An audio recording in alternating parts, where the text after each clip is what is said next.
Good morning. Good morning. First thing first, it was brought to my attention that the last video clip that I showed you was inappropriate, so I apologize for that. And my point was to show that how interpretation plays a role. So even though it is the same stimuli, but the way we perceive and interpret changes how we behave. It affects how we respond. That's what I was trying to get across. So I apologize for that. And then, how about your homework? You have forgotten that you have homework? Ken was like, really? Do we have homework? Yeah, anybody want to share? Please remember that one stanza. And then I shared some tips from Shantideva how to, apply that quote in our life using those techniques. So have you tried? At least have you tried? Or completely forgotten?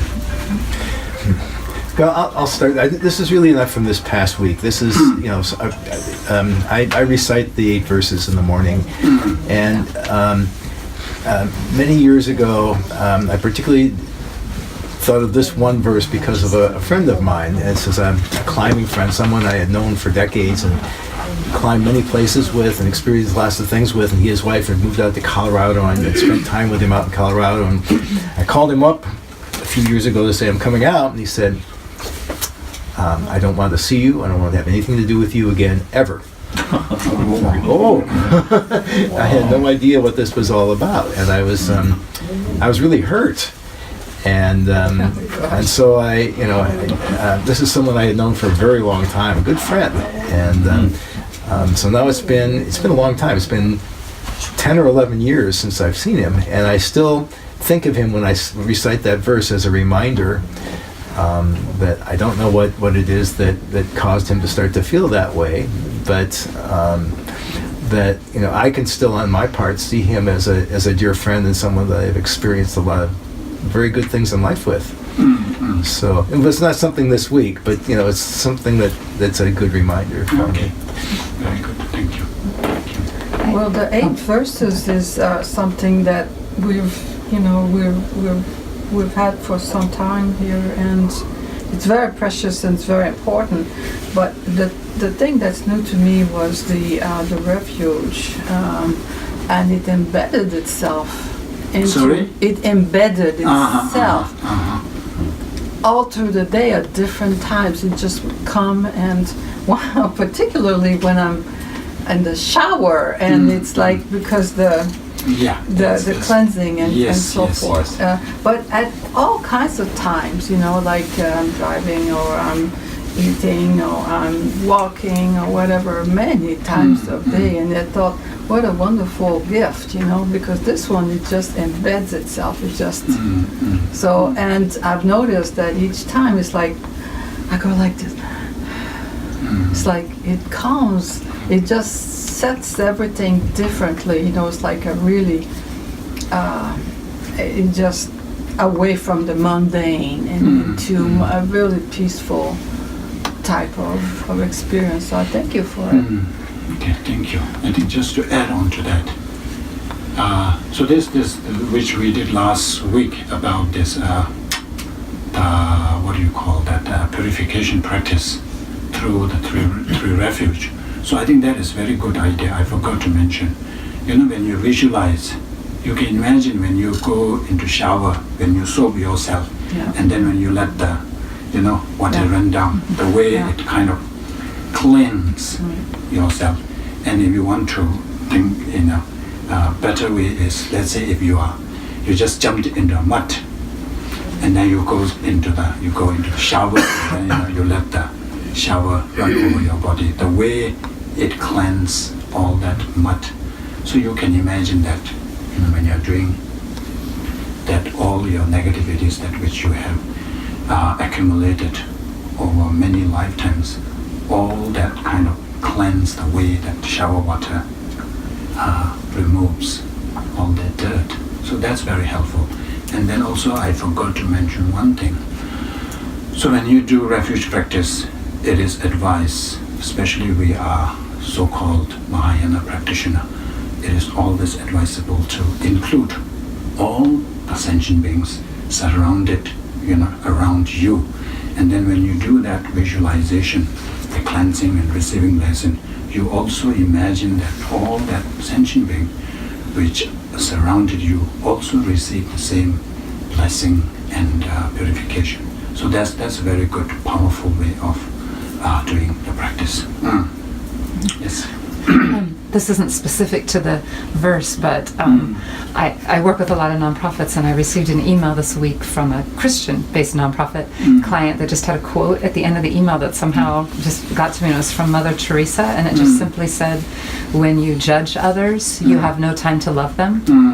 And so that's just stuck with me this week, because it's made me very aware that, obviously people I'm close to, I want them to be happy and I want them to be free from suffering, but how easy it is to discriminate between different people. And so I just thought that was a very helpful quote. Yeah, sometimes you have to be very careful what you choose down there, I have received emails, very nasty emails, but down there they have chosen these very nice quotes. I was like, great! You think that this is a quote you believe in, and then the way you write is completely different. So you have to be careful. Yeah, anybody? Yes. Sorry, yeah. It was this morning, I recited my prayer, and I was saying that prayer, Sadhuchuta Medalung, mental conversation. So I decided that as soon as finish, I have a guest, and she grabbed an apple and she ate it, and she didn't ask me permission to eat. Then I was like, oh, she ate it without asking me. But then I said, what I'm saying before, Sadhuchuta Medalung, the sentences it was not. Relate to what I was reciting or explanation, and then when she had the symbol apple, I was offering all the land and medicine to all sentient. And now I am thinking about an apple. Oh, she didn't ask me, so I just feel was so connected. And then I feel, oh, she's my teacher. She remind me what I recite. She tell me you need to practice. Yes. So that was very helpful to remind me what I say, decide. So, yeah, we have this tendency, isn't it? We say that all mother sentient beings have happiness and causes of happiness, but then you still harbor so much anger and hatred towards some of the people, as if they don't, constitute that sentient being. Yeah, sometimes it's a very good reminder. Please. It just reminded, a nun once taught me, she said, if someone steals from you, instead of getting angry and judging, picture that you are giving the item to them, because really out of love, you don't want them to accumulate negative karma. And she said, so just offer it to them. And I thought that's like one of the 6 perfections, perfection of giving. And I thought that's, it's hard to do sometimes when you're in the moment, but I thought what a beautiful gift. So I think in Tibetan also, I think it comes from Buddhist thinking. So when we lose something, let's say you drop your phone somewhere and then it's lost. So normally our tendency is to really ruminate over it and then, try it and this. But it's saying that, the one way to think about it is, maybe this is one way to prevent bigger disaster.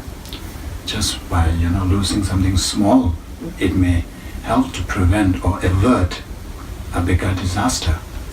So if you're able to think that way, that's one way. The other way is, whoever got it, I'm not going to get it back. Okay. Have it and enjoy. So that helps, you see. If you keep worrying about it, it is not going to bring back.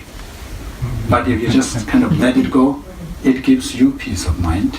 And then also, I think it becomes a practice of generosity.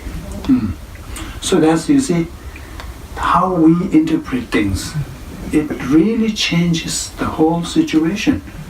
So that's why it's very important, That's why we discuss meditation is all about that. To create that gap, create that awareness. Normally, when there is a,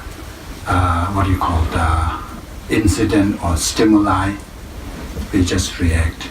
There is no thinking. But through meditation, we are able to create that gap. Then you have the choice first of all, whether to respond or not. And secondly, how you want to respond. So that's what we are trying to gain eventually, to be able to do that. At the moment, we are on automatic mode. Something comes, we react. That's it. And then later, I should not have done that. I shouldn't have done that. That's too late. Please. I was carrying the quote around with me in my purse because I have many friends.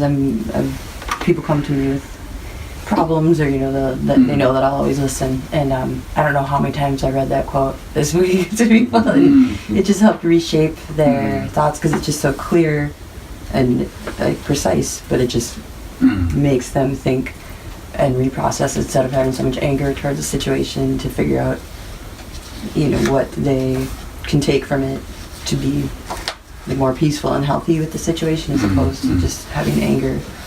And so I was like, well, we wish all the teachings that we receive from people were positive, but life is some. Okay, thank you. Anyone?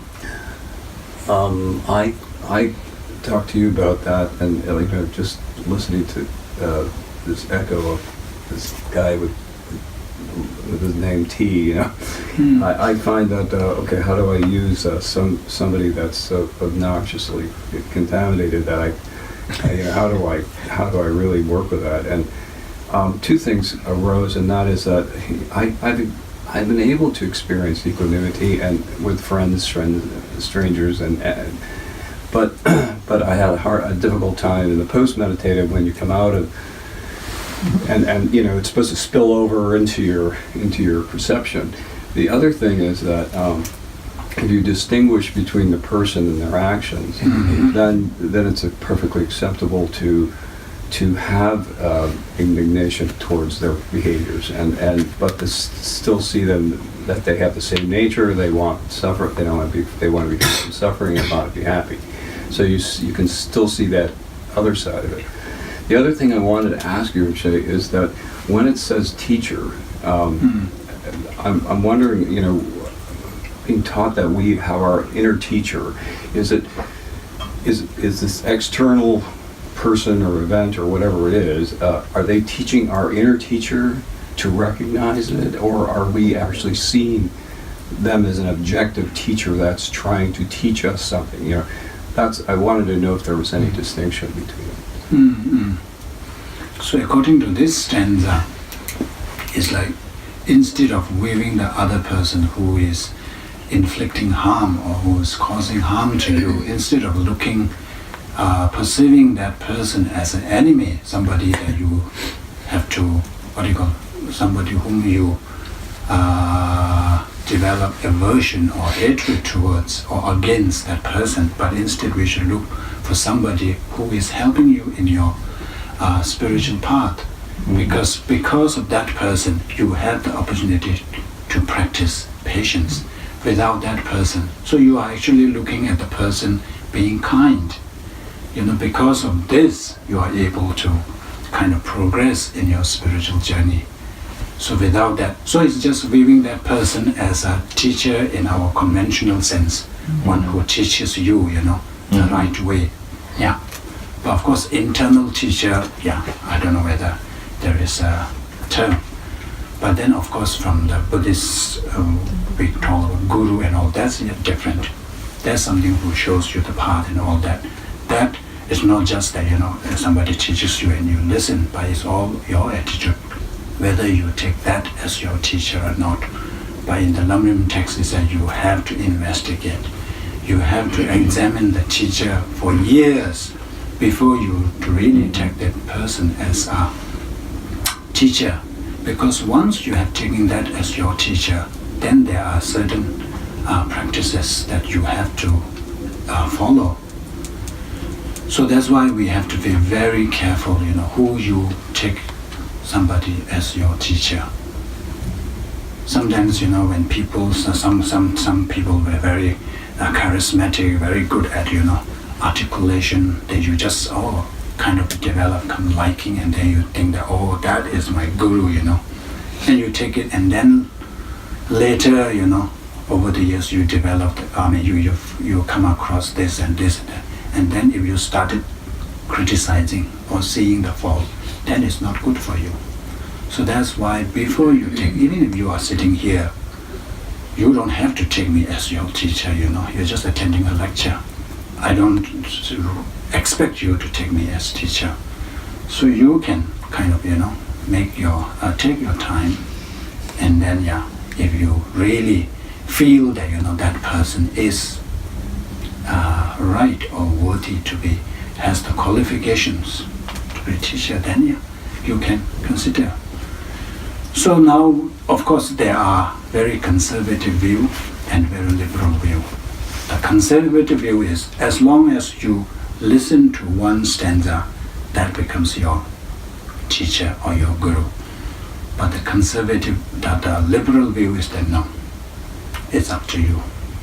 You first, you can go and take, but your attitude is that you're not taking that person as your teacher or guru yet. So you, over the years, you kind of examine the person, and then whether it is worthy of taking the person as your guru. Yeah, so that's my approach is the liberal approach. So I also want you to adopt that approach. So that's better. That's better for both of us. So I'm not your guru or anything. So we are just friends at the moment. Yeah. So at some point, I don't want to sidetrack this, but at some point, could you talk a little bit about the teacher-student relationship, because particularly in the West, it's very problematic. Yes. So at some point, maybe you could talk to us about that. Sure. Of course, in Lamrim, so the first chapter is on Guru devotion. So that is like the root of the path, But I didn't want to discuss that because this is not something that the culture is familiar with. So there's a lot of this, you have to respect me, you have to respect your teacher, you have to do this, So I thought that I will just begin with the other topics, and then, later kind of, go into them. So that's the reason. Yeah, so maybe, next series, maybe we can begin with that. Okay. Anyone? Okay, so for this week's homework, I think it's the same one. So you try to apply that very stanza. I think we have so many opportunities, especially in your family, your children, your wife, your spouse, your husband, your brother, your sister. these are the ones, really you can apply this stanza too. Because especially your children, you have nursed them, you have nurtured them from so young and all this. Now when they are this thing, they started to, answer back, and then they become rebellious, and you're like, I don't deserve that, I do not expect this from you, I can understand if somebody else says that to me, but not you, you see. This is exactly relevant to these people. So I am sure that there's a lot of, situations where you can apply that, but we don't remember to apply. So please continue with this, and then next week we will. I have something I want to say. One time I was taking, my son is 31, and when he was a little bit younger, I was taking him, he lived in New York, and I was taking him back to the airport. And I was saying, oh, you're my teacher of patience. And he said, what did I do wrong? Yeah. That was very good. That was,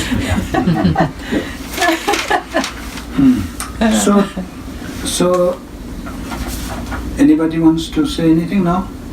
Okay, so let's then talk about karma, which is a very, very common term now. It even appears in, of course, it's already in the dictionary, and very often you even hear in the movies.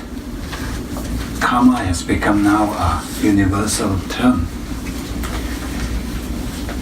So you can see here karma, the root of all well-being. Sometimes it is called as the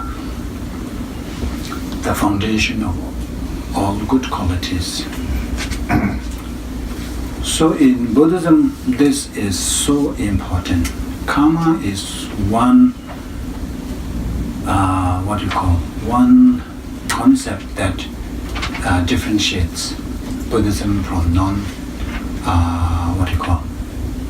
non-Buddhism? Buddhists. Non-Buddhist, or the how do you put it? Non-Buddhist, yeah. So other religion, yeah.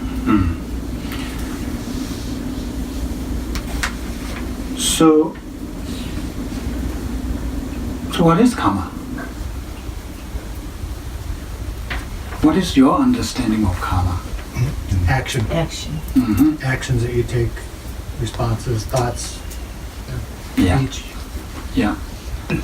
So remember why we are talking about karma is, remember we started with precious human rebirth, then we talk about refuge, and now this one.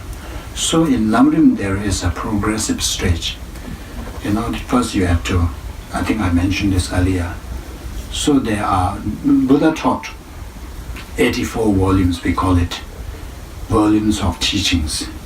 And then in monastery we study into different topics. But Lama Tsongkhapa collaborated everything, consolidated all this in a framework for one person to get to enlightenment. So normally when you read a commentary, there is not that clear the framework, the stages. But Lama Tsongkhapa very concisely consolidated all that Buddha's teaching, commentary, everything into a framework, so that we just need to follow.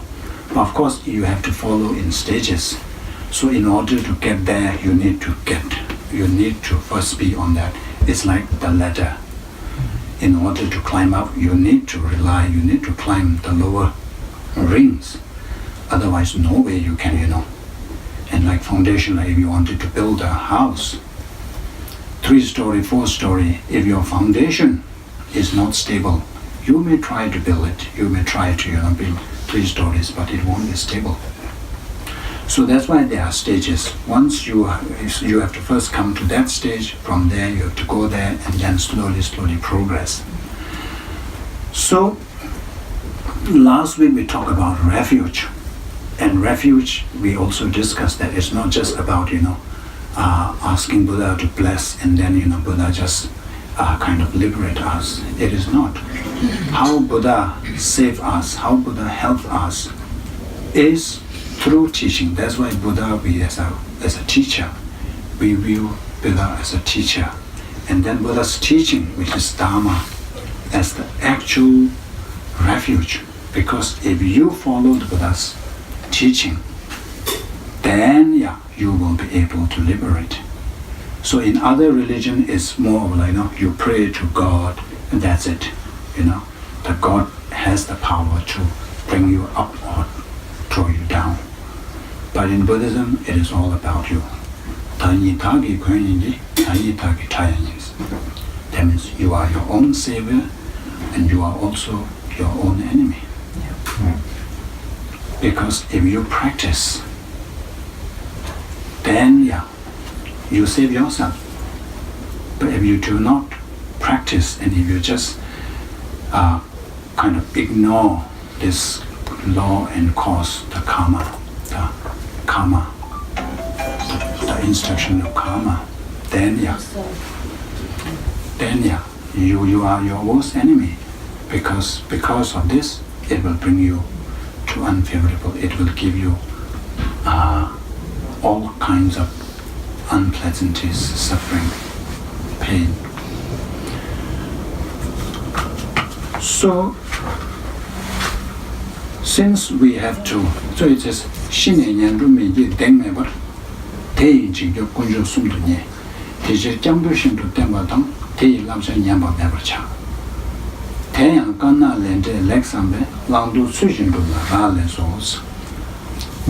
it says that after you take refuge, you have to follow the instructions of the true refuge. So that is to follow karma, to engage in those actions that need to be cultivated, and then disengage or abandon those actions that brings you suffering. So this is so important. So why we are having all these problems? Why there's a lot of suffering, pain, dissatisfaction, is all because we do not have the conviction in the karma, in the concept of karma. So it is like minefield. Do you call that minefield? Landmine or landmine? Landmine. So if you are in a landmine, what would you do? You would be very careful. You will make sure that you are not stepping on those landmine. Landmine, yeah. So that is because you have the conviction that the landmine can blow you into pieces. That's why you're really careful. So if we really have this conviction in karma, then we will never ever engage in negative actions, because we know that negative action brings up or gives rise to suffering. And also we have this conviction that the virtuous actions give rise to happiness and all the favorable results. We will put effort in cultivating those. Right now, we have some understanding of what karma is, how karma works. That is really superficial. So this is all about developing this conviction, trust. The trust at the conviction level in the karma. So that's why it's very important. Imagine if you really have this conviction, your life will be different. Really different. The way you live, the way you respond to people, the way you interact with other people, completely different. So in order to develop that, we need to understand first what is karma, and then how karma works. What are the results if you engage in this, and what kind of, what are the negative karmas. So we need to understand that. Once we have the understanding, then through repeated contemplation, through repeated reflection and meditation, then we develop this conviction. And that's when you are able to develop that conviction. Then, you can say that. If you are able to have that, actually you have control over, the future kind of future. Then from there, you are already on that path. Then you can develop, and there is no way you will go down. You will always go forward. So that's why in Buddhism, there's so much emphasis on karma. So now, what is karma? So normally there is this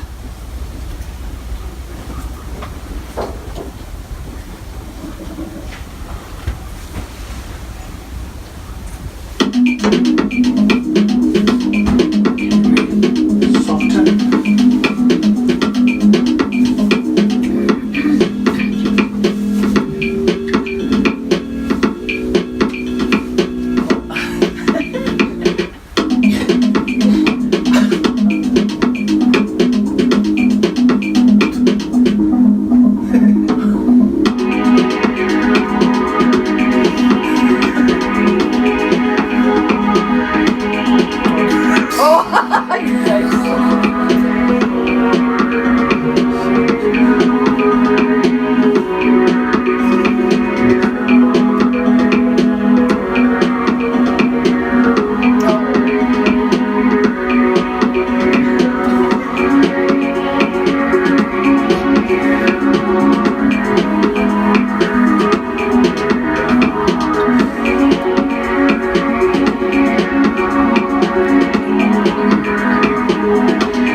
And one more.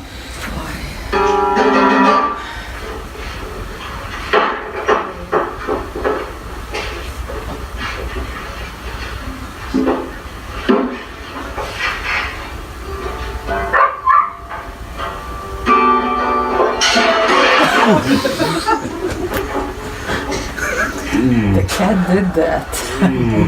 The cat did that.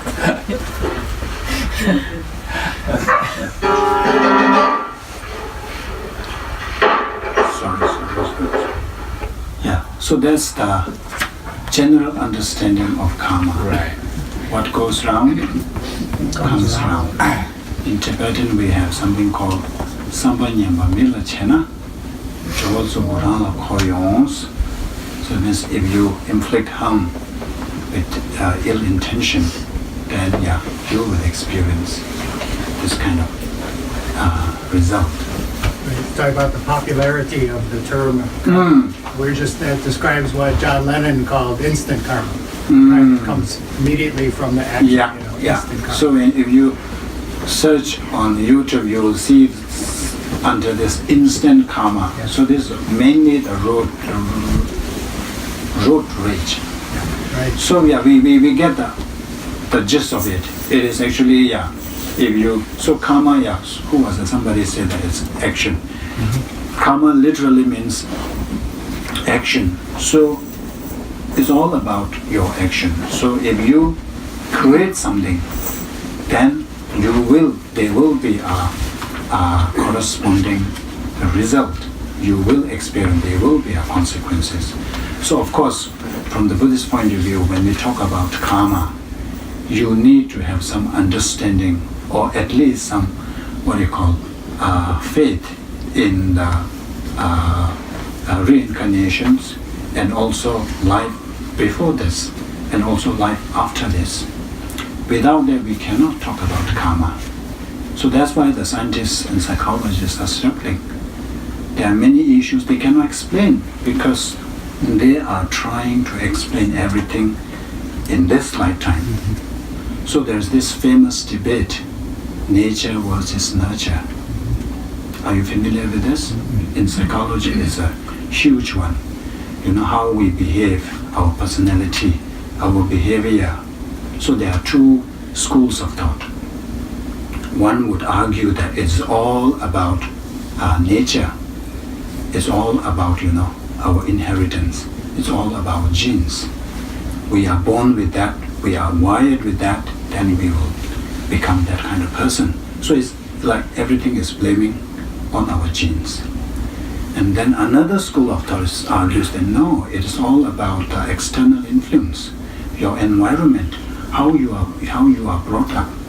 That makes the difference. That's how shape your personality, your behavior. So this debate has been going on for a long time, and now they have this agreement that it's not just nurture on alone. It's not nature alone, or there's two interaction. There's 50-50. Both plays a role. But then you cannot explain. Let's say a twin. So they are born in same family. They are fraternity twin, and then what is that one? Identical. Identical twins, especially identical twins. So they have same gene, and they are brought up in the same family, same environment.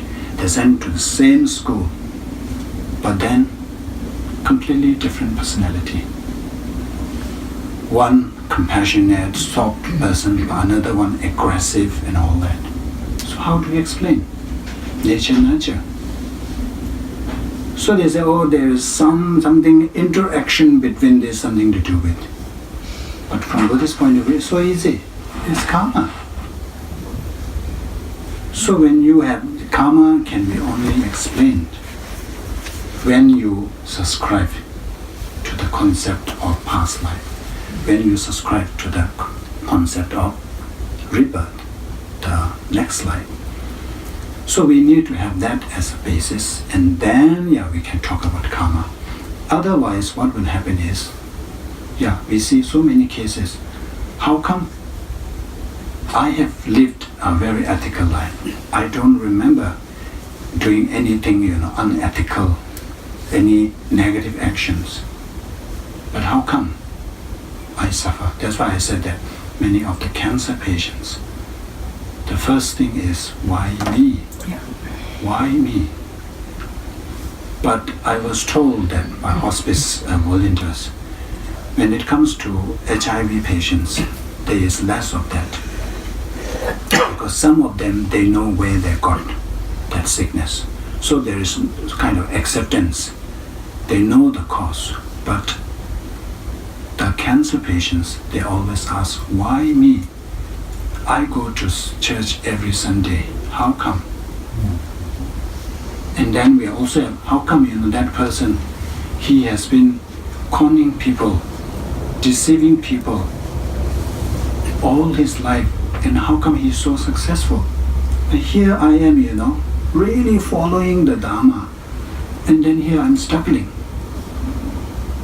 And then especially Tibetan people, we do wealth puja. When you say that there's a puja or initiation regarding the wealth deity, Tibetan people love to go. That's why we have puja called Yangdu. But look at Bill Gates and all that. They don't do wealth puja, but they are billionaires. And it's all karma. So if you don't understand the karma, from that kind of broad perspective, then you will find yourself in situation, oh, I don't think, there is such thing as karma. So what normally the Buddhist explanation is, yes, that person has lived an unethical life in this life, but he may have, created some good karma in his past life. Now he is experiencing that. And then, of course, it's like using up your bank balance. Instead of, every month depositing, you are just withdrawing, and there will come a time where your bank balance shows zero. That's when, people will start to experience that result. So that's I wanted to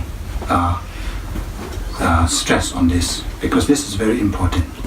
Many people come to Buddhism, they like the idea of karma, and then they practice for a while, they try their best very sincerely, and then something bad happens, like, no, there's no karma. I don't want to be a Buddhist because I did this according to this thing, and I shouldn't be experiencing this, but I'm having this. Why? There's no karma. So that's why we have to understand that. So in Lamrim,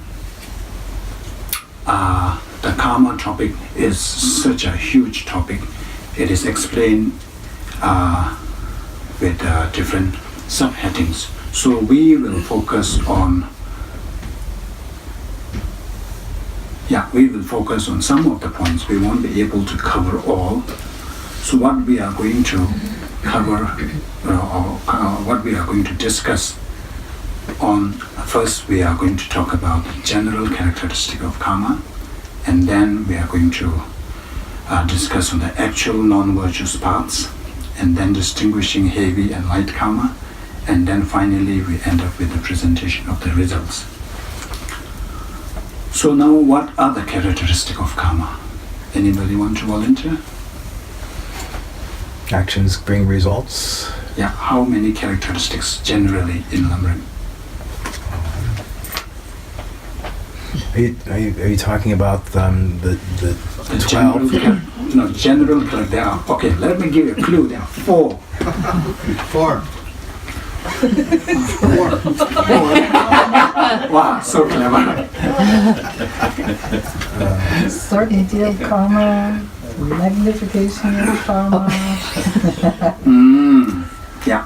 not experiencing the effects of actions that you did not do and the actions you have done. These are the 4 perish. characteristics. So this is very important.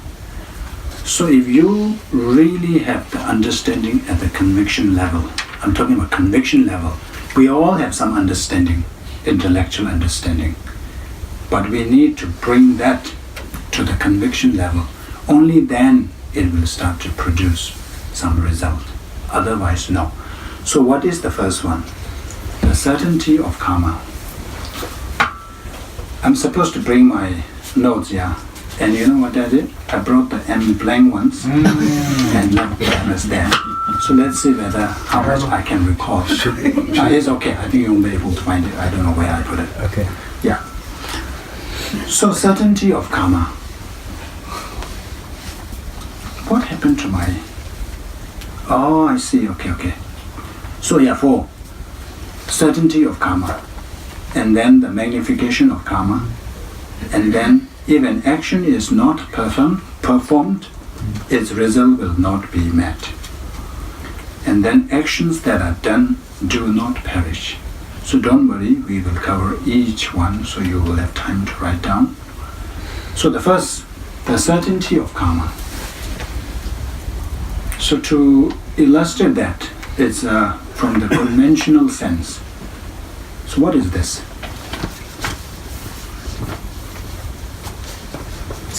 Seeds, the chili seeds. And what will chili seed will produce? Chili, a spicy hot.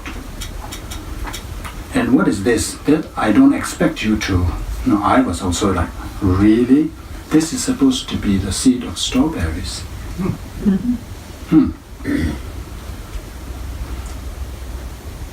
And what is the corresponding result? Strawberries, something sweet.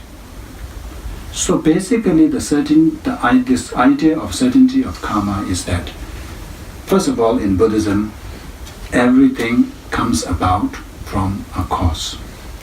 There is no such thing. Nothing comes about without a cause. That cause also, it has to be concordant. So concordant means it has to correspond. The cause has to correspond with the result. So like here, from the chili seed, it can only produce chili. We cannot expect. We plant some chili seeds. Chili seed is, maybe it's cheap. And you think, okay, I want to, enjoy some strawberries, and if you started to plant some chili seeds, it's not going to produce. In order to produce strawberry, you need to plant the seed of strawberry. So likewise, this is, what you call the external cause and conditions. So if in external cause and conditions, if it requires the causes and effect to correspond, then of course, when it comes to internal, it's the same. So here the idea is that in order to produce happiness, you need to plant or create virtuous action. There is no way that you create a negative action and expect for a favorable outcome, a happy outcome. So this is the gist of what when we say certainty of karma.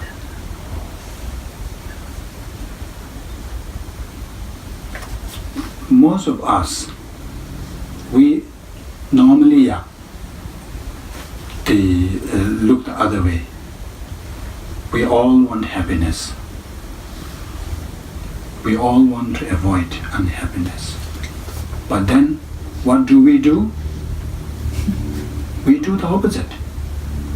That's why Shantideva says,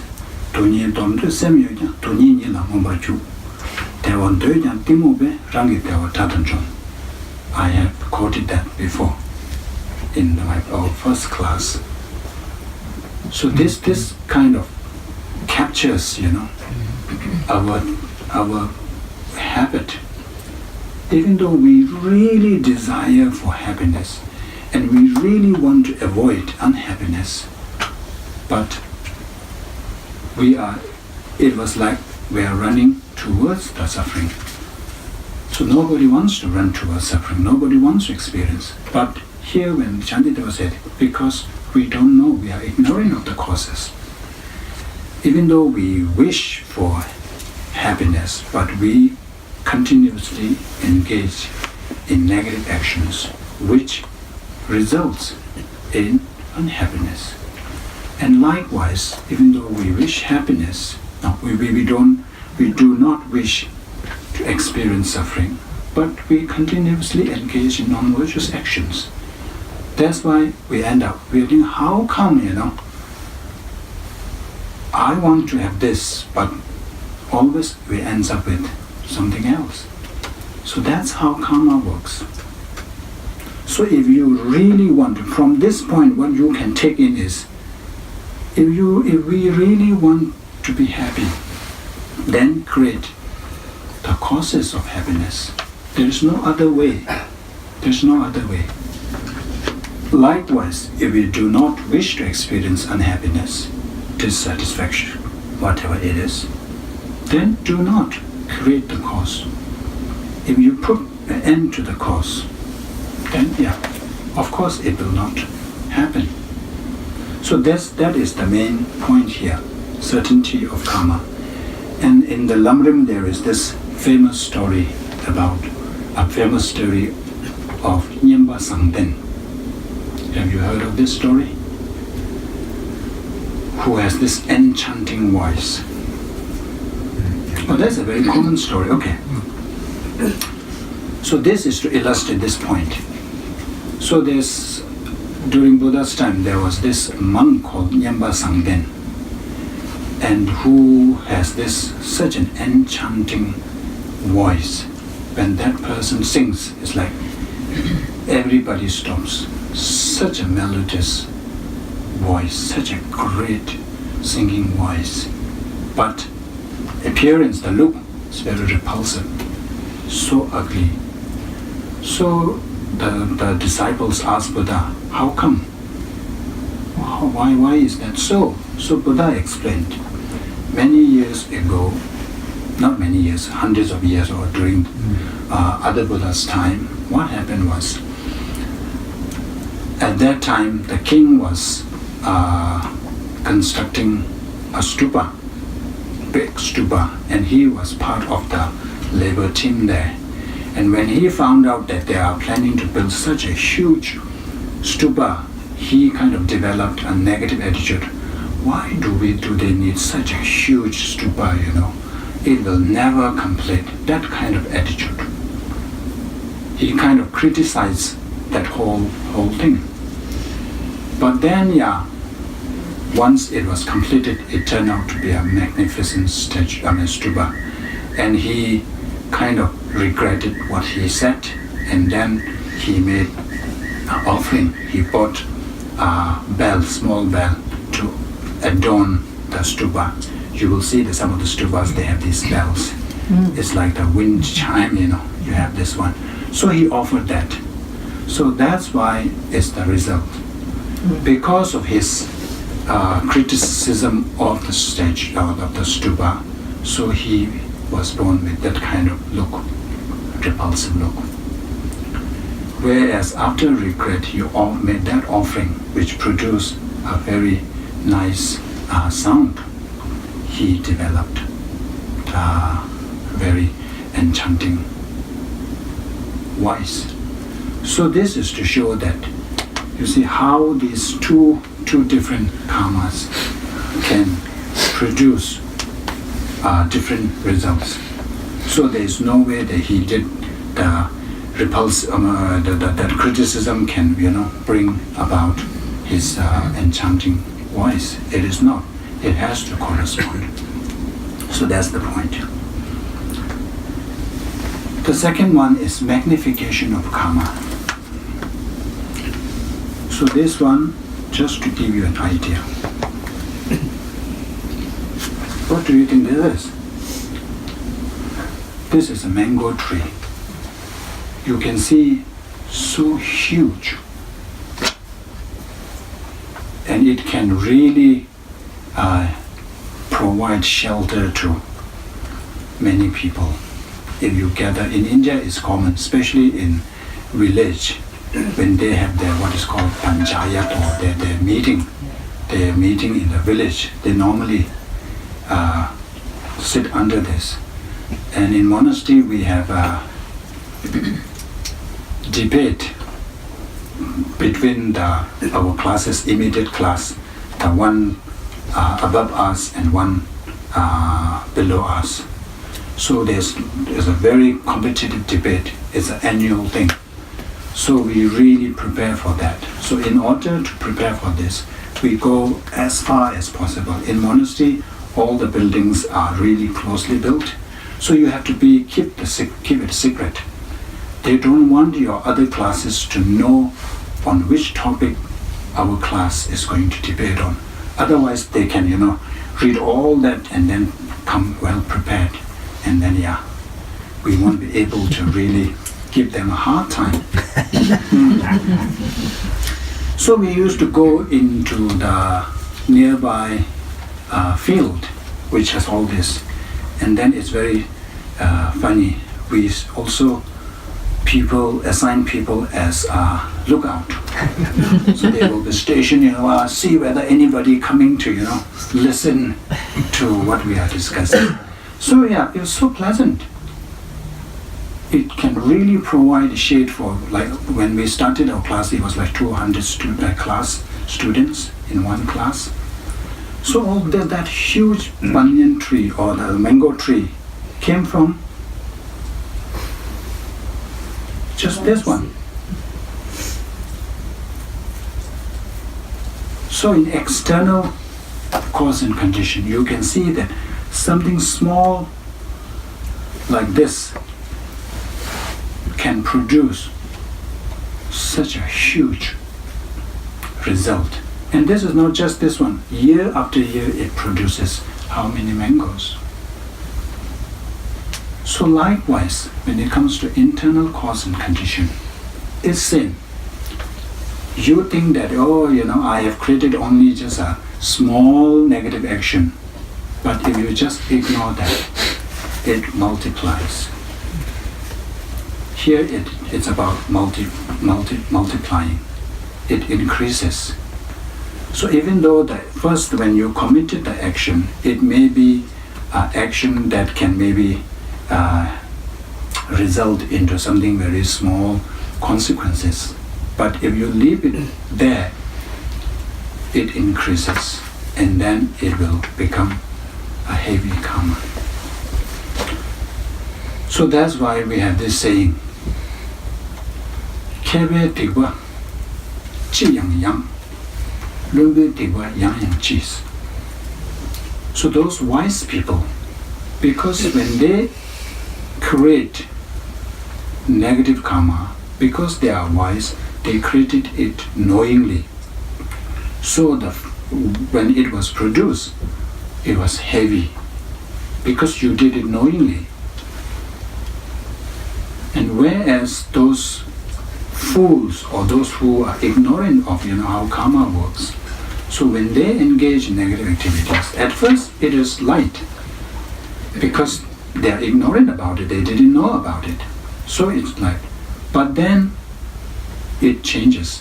What happens is those wise ones, they know that karma, if you don't purify, it multiplies. So they do the practice of purification.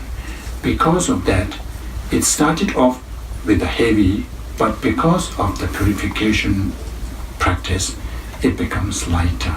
It becomes light. Whereas for the fool one,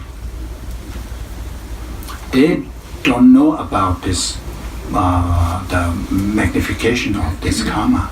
So they just ignore it. And what happens? Eventually, it becomes heavier and heavier. So that is why we should not just ignore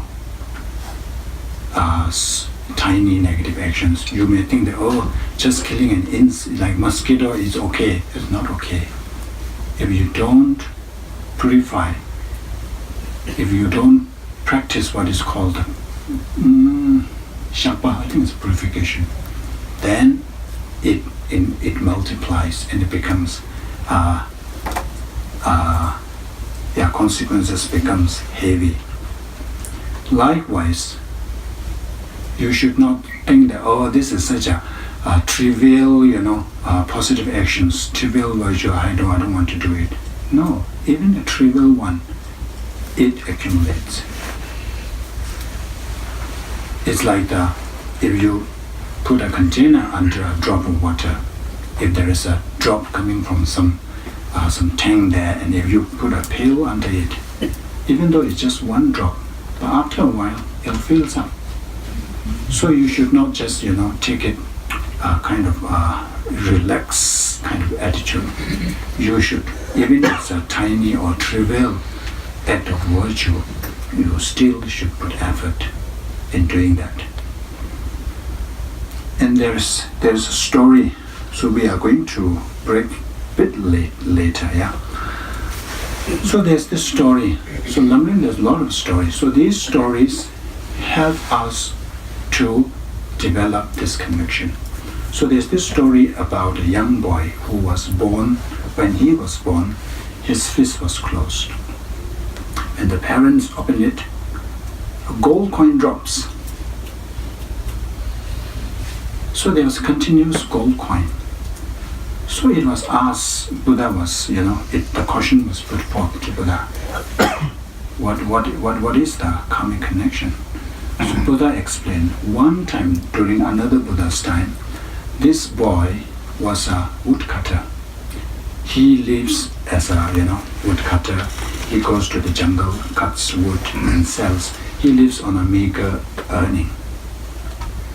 Then he heard that one day that the rich family has invited Buddha and his followers for a meal. So he has saved a little bit of money from his earning, from his hard work. So he really rejoiced that it is so great that these people made offering to Buddha and Buddha's followers. He made prayers that in future I'd be able to make this kind of offerings to Buddha and Buddha and Sangha. And from that coin he has saved 1 coin or whatever it is. With that pure heart, he made that offering to Buddha and made prayers to be able to practice Dharma in his future life. So because of that, as a result of that tiny act, he did not offer billions of dollars. He just offered whatever, or maybe $1 or something. But because he offered from his heart, and that's why life after life, he had no difficulty when it comes to money. Of course, in today's time, if you talk about boy with a gold coin, dropping from the hand, people won't be, that impressed. They'll say, oh, it's a fairy tales. But look at this. Warren Buffett, Bill Gates. They started to make money at the age of 13. Like Warren Buffett, he is 70 billion worth, his net worth. And Bill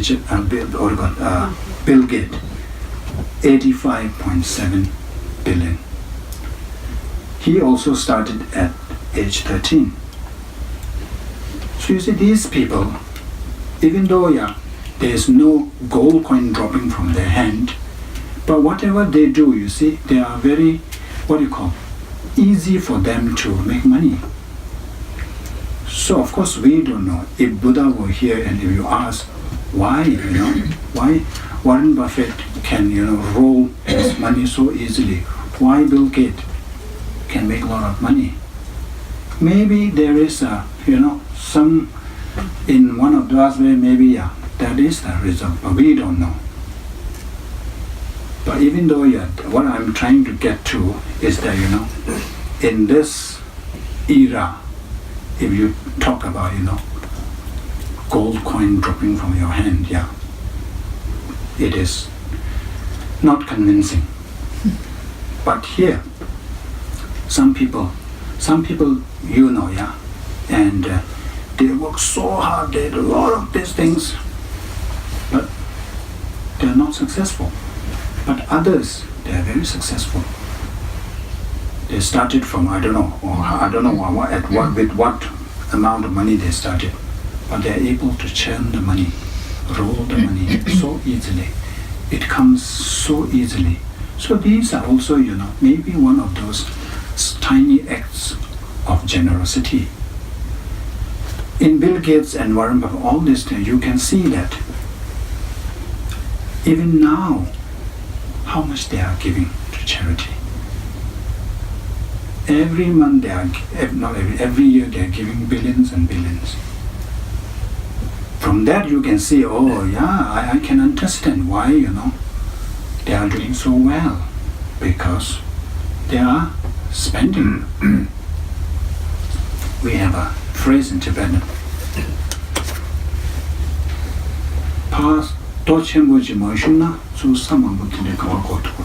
But you have to spend in order to have something in return. So you see, these people, to me, is like they have made the right prayers, right dedication to be able to practice generosity throughout their lifetime.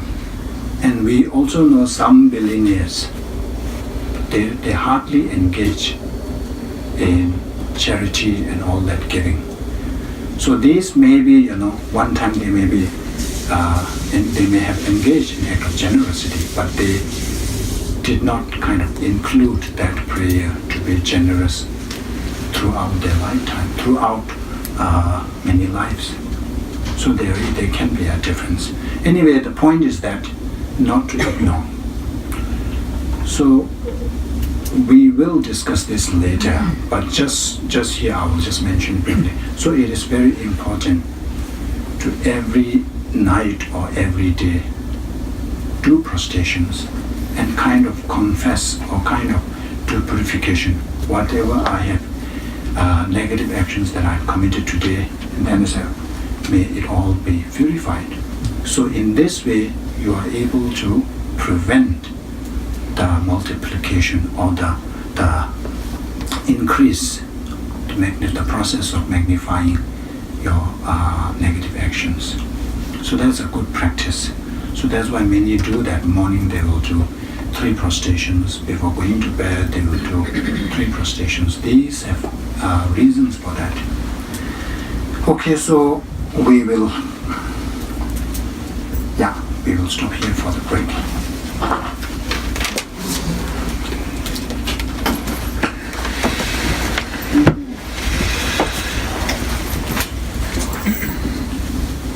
So, have you come across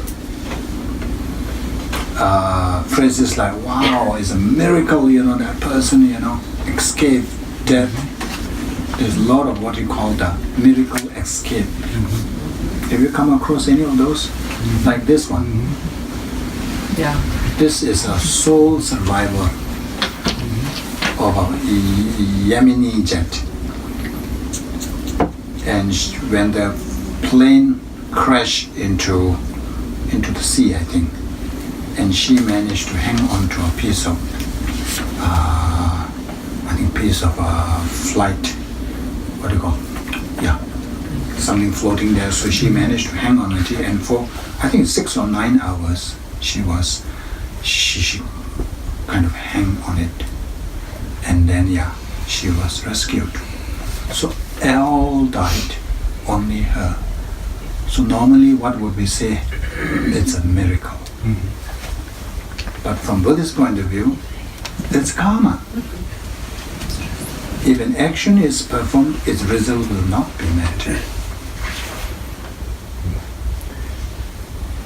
So if this girl has not created the karma to be alive, then she wouldn't be. Those who died, they have the karma to die. So there's nothing, a miracle here is all about one's karma. And then this story. Late Friday night, a man living in this neighborhood outside of Salt Lake City hears a crash. He looks outside his door and sees nothing. What he doesn't know, a car has skidded off the road and is now partially submerged in the Spanish Fork River. It takes until noontime Saturday for the car to be spotted. A local fisherman sees the overturned vehicle in the water. The witness said that there was an arm that he could see inside the vehicle. The fisherman calls 911. Spanish Fork police officers respond and wade out to the car. Felt like I could hear somebody telling me I need help. It was very surreal. Something that I felt like I could hear. They're not sure where the voice came from. When they get to the car, the scene is grim. 25-year-old Lynn Jennifer Grossbeck is dead in the driver's seat. But in the back seat, rescuers find her daughter Lily, just 18 months old. Lily is in her car seat, hanging upside down in a part of the car not submerged in the water. The toddler is unconscious and unresponsive, but alive. The officers flip the car over. Grabbed the baby in my arm, raised its head up out of the water.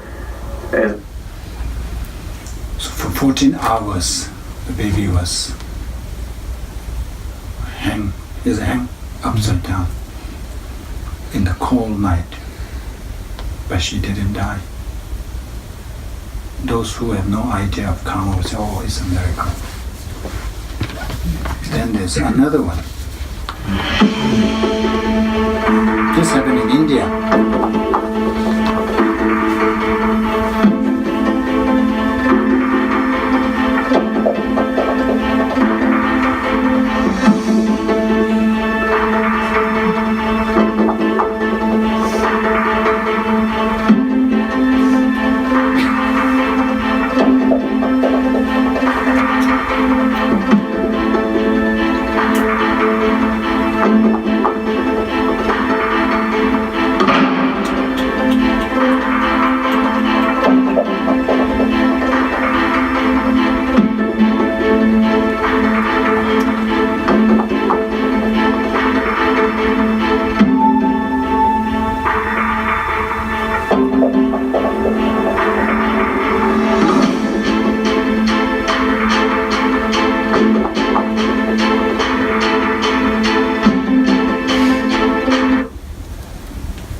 survived.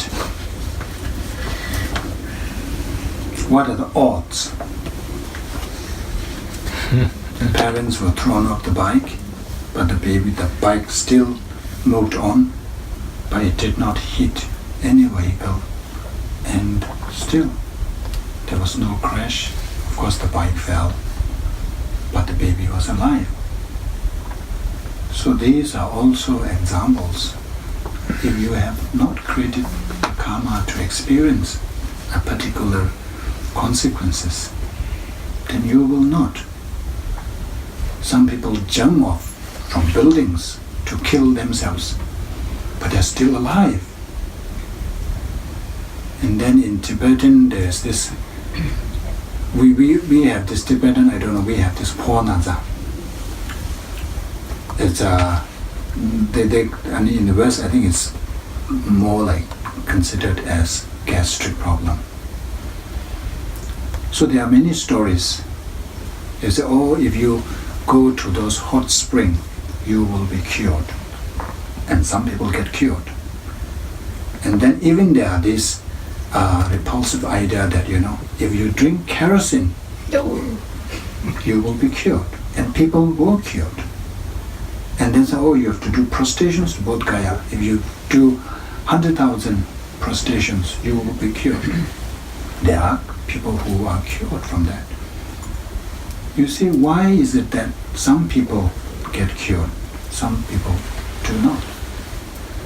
Because when your karma, there is this karma to be cured at that time, when you're able to exhaust that karma, then any condition, when you are met with specific conditions, you get cured.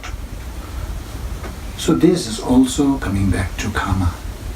If you have no karma to be cured from that illness, no matter what you try, you can go to all the hot springs in the world, you will not be cured. You can do, but it is prostration, maybe there is an explanation. Yeah, if you do more, there's a likelihood because you are purifying the negativity that is causing this. But if you drink gallons of kerosene, no, it's not going to cure you. But if you have the karma to be cured, no matter, you do something else, yeah, you get cured. So this is very important to understand. So when we are met with adversities in our life, all kind of, when we met challenges, life challenges, when we lose our loved ones, when we lose material gains, anything that unpleasant, we encounter unpleasant experiences. If we have this understanding that nothing happens without our karma, then it is easier for us to accept the situation. Once we have the acceptance, then we can move on. Most of the time, remember terminally ill people, there are these stages. Many people get stuck at the denial stage. Why me? So when you are at that stage, denial stage, then you cannot move forward. You are stuck there. But when you have this understanding of karma, it's much, much easier. That's why I mentioned earlier that in Tibetan community, depression is not so common. Prolonged grief is not so common. Tibetan people also lose loved ones all the time. But you don't see people, grieving for long periods of time. People just get back to their life because they have this understanding of karma. We will always say, oh, it's my karma. Of course, there's this danger. Sometimes they have this naive view that, oh, it's karma, nothing, I can do nothing about it. That is not the case. Yes, what you're experiencing is karma, but you can still do something about it. So when there are people, who are diagnosed with cancer, but through purification practice, they're able to cure themselves. They are living for years now. You can purify those negativities, which is, continuing this sickness. So it is good to accept that it is your karma, but not just blame on karma and do nothing. You still can do, it is my karma, therefore I can do something about it. If I engage or practice in purification, there is something I can do about it. I can put an stop to this continuation of my experience. So this is very important. Then finally, we have this: actions that are done do not perish. So once we have created a karma, there is no way that, it will kind of disappear or it will just vanish by itself. There is no such thing. It may take time. You may create a karma this life. Of course, you won't experience in this very life. You may experience the next life or next life. Or it may not experience many lifetimes, but it doesn't mean that that karma has disappeared. It is still there.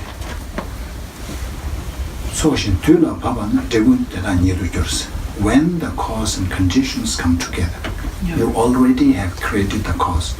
When the conditions come together, then you will experience it. So that's why we have to engage, or we have to engage in the practice of purification, so that we can prevent the result from bringing out. We can prevent the cause from bringing out the result. So there is this another famous story about Nagarjuna and his karma. Have you heard about this story? Well, everybody knows Nagarjuna, yeah? So Nagarjuna is one of the Indian scholars we call Pandit, who is like a trailblazer of Madhyamika philosophy. When Buddha passed away, so there is a lot of confusion, and Nagarjuna was like the second Buddha who clarified, who illuminated the Madhyamika view. So Nagarjuna is considered as already at one who has achieved some level, already have higher level of realizations. But Nagarjuna was also subject to karma. So this story is about how Nagarjuna died. Of course, in Buddhist stories, there are stories where the Maras are always trying to destroy Dharma. So it is said that the Mara, when they couldn't really harm him directly, so they kind of took a form of a son of a king. And then when the son was maybe 13, 14 in his teenagers, the mother made him a nice kind of dress. And the son said, "Oh, I will wear this on my coronation, when I become the king." And the mother said, "No, this will never happen, because your father's life span is equal to Nagarjuna, and Nagarjuna will live for many years. So unless Nagarjuna dies, your father won't die. So there's no way you can become, no way he can abdicate his throne and you can become a king. There's no way." And then son said, "Oh, in that case, I am going to beg Nagarjuna's head knowing that Nagarjuna is a bodhisattva and they are happy to engage in general practice of generosity. The son, because he is, remember, he is the, I won't say emanation, he's this like the devil, Mara. So he went to ask for Nagarjuna's head. As with all bodhisattvas, they are more than happy. They said that when they hear bodhisattvas at that level, when they hear that people asking to do something, it is like, those who have achieved that kind of, calmness, peaceful joy, they were filled with that. Just hearing that people asking for something, they are more than happy to. So Nagarjuna agreed to give his head. And so the boy tried to came with a sword. And Nagarjuna said, no, your sword won't work on me.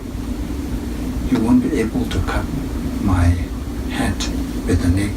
But what you can do is, you can do it with a piece of grass. Because they said that many lifetimes in the past, while cutting a grass, I beheaded an ant. So that karma, I said, I still have to experience that. So the prince used the grass, and it got cut. But still, the story goes on to say that even though they cut it, but it later joined together, and Nagarjuna lived for another, many years. But the point is that actions that are done do not perish. Nagarjuna has created this karma, so he had to experience. So either you purify or you have to experience that. So these stories are to help us generate faith and conviction. So this is about these 4 characteristics of karma. So if you really think through each characteristics, so there is a very powerful application. So the first one, when we say that karma is certain, so that means that will motivate you to engage in virtuous action and stop you from engaging in negative actions, because we want to experience favorable results. We don't want to experience any unpleasant results. So if that is the case, then we have to cultivate the right course, the correct course. And then the second one, the magnification. When you understand that, of course we are habituated, we are all the time under the influence of delusion. So many times, even though we try our best, we end up engaging in negativities. So with the second understanding, we can do purification on daily basis so that we can stop the magnification of these karmas. And then third one, when you think of this, and when things didn't go your way, or things fell short of your expectation, when you befall with all these misfortunes, you are able to accept more easily, and that will help you. And then third one, actions that are done do not perish. That will also encourage you to engage in purification practice. So these are that's the application, how you can apply. So as I've been reminding you almost every session, that it is very important to try your best to put them into practice, what little you know. It doesn't matter whether you know a lot or not. The important part is to try your best to put them into practice as much as you can. If you do that, then that will bring changes in your life. It will start producing happiness in this life as well as it will prepare for the next life. Whereas if you just come here, I mentioned to you that I really appreciate your consistency. I know that you have a zillion things to do on Sunday, but you still chose to come here. So that's really good. I really appreciate that. But then if you just come here, listen, go back, then yeah, you can gain some knowledge. There is some imprint, but that's all it. But if you try to apply in your life, then yeah, it is worth, prioritizing attending this class over other things. So that's why I wanted to keep reminding you. So you have to forgive me if it is like, again, yeah. Sometimes it helps, sometimes we forget. And then another application, maybe that's a practical application. Sometimes, we feel indignation. We feel that, it's not fair, life is not fair, I want to get even with this and that person. And the advice is, sorry. No, sorry. So that was, so this is also yeah. But the other point that I'm getting across is when you feel the indignation, keep calm and let karma finish it. No need to do anything about it. And karma will do. And as here, karma has no menu. You get served what you deserve. So you don't have to be the, what we call the disciplinarian. So just let karma do its work and don't lose your calm, peace of mind over this. There is already something is in process. Yeah, that's for today, and then we will pick up on next week. Thank you very much. Any questions? Yes. In terms of purification and all those basic four characteristics, I'm reminded that Lama Zopa talks about Atisha. And he says, so you have this Arya, enlightened being, Atisha. And he says that in order to constantly be reminded, he was reminded all the time of how you could always some kind of negative thing you could be doing, and if you didn't purify, it could build up. And he said no matter what Atisha was doing, if he was riding his horse through town and he realized he'd committed karma, he would stop, get off his horse, and get down and purify. Yeah, he didn't want to take a chance that all my great achievements would save me. Yes, yeah, that's what Lama Atisha used to do. So even when he's traveling and when he realized that he has transgressed something, then he would, of course those days you have to ride a horse, so he would stop and climb down and then do purification. So if high realized being like Atisha has to do it, then why not us, ordinary being? Yeah. How would you recommend, for us to do a purification at the time?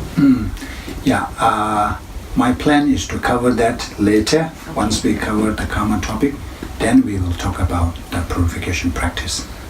So if you can hold on. Don't do anything negative.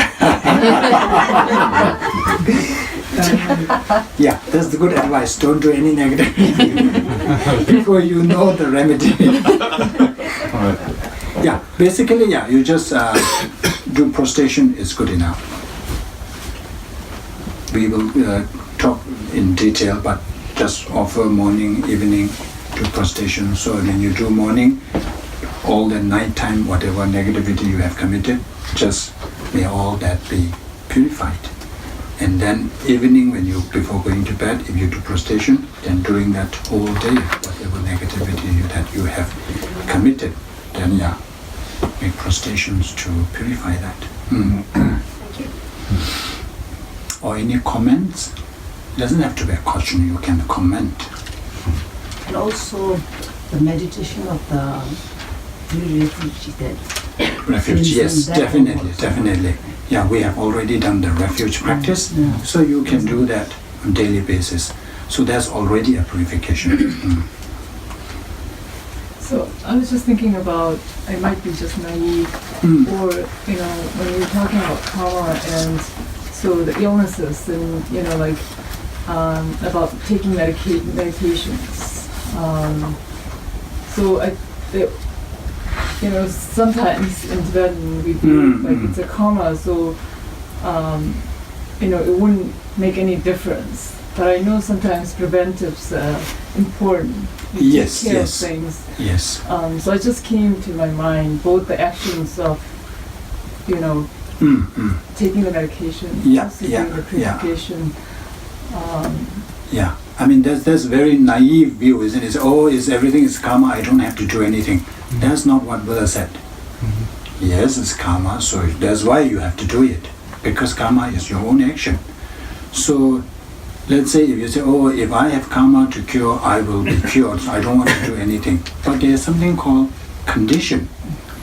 Cause is there, but you still need to gather the condition. So condition may be taking the medicine if you are sick.